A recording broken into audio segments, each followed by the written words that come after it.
High Court. We'll talk about the significance shortly, but first, just a bit more about the background, Robert.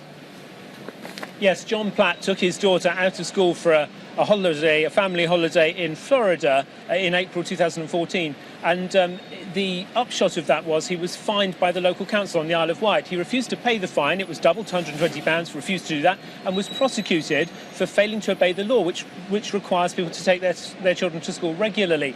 Now, he argued that the magistrate should take into account her general attendance and not just this holiday period. They did so and found in his favour. Now, that case has now come to the High Court, which has decided that the magistrates were right to find in his favour, because they took into account her general attendance over the whole school year from September to July, which was just over 90%. And the school's target, by the way, was between 90 and 95%. OK, so let's then reflect on the potential significance now, the ramifications of this.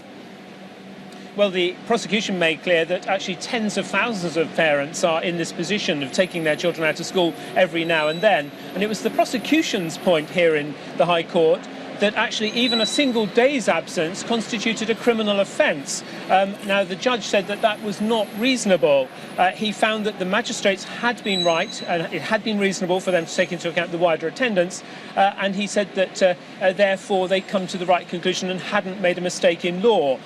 He was invited, which would have made it more significant, to reflect on the wider situation as John Platt's counsel had wanted, which was to come up with some sort of definition of what regular attendance at school would mean.